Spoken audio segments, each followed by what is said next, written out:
Unfortunately, sexual misconduct continues to be prevalent in elementary, middle, and high schools across the United States, and the greater Rockford area of Rockford is no exception.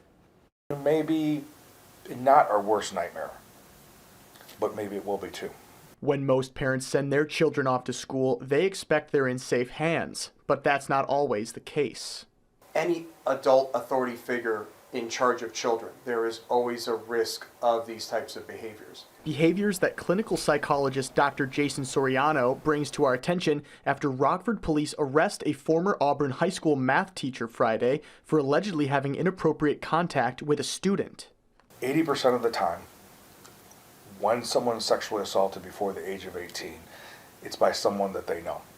Police say the accusations against 61-year-old Marshall Pratt is just one example of a disturbing trend over the last decade, where sexual misconduct has become more rampant in public schools across the country. Data from the Defense of Freedom Institute shows the number of complaints filed with the U.S. Department of Education's Office for Civil Rights alleging sexual violence in schools more than tripled between 2010 and 2019.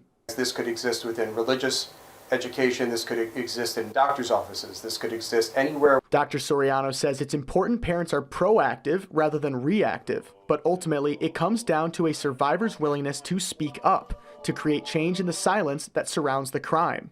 It's the right thing to do, because then you're not only helping yourself, but you're helping any potential person from being hurt again.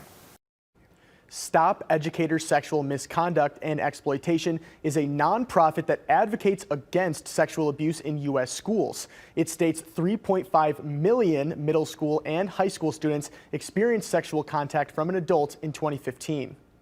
After Pratt's arrest was made public today, Rockford Public Schools released a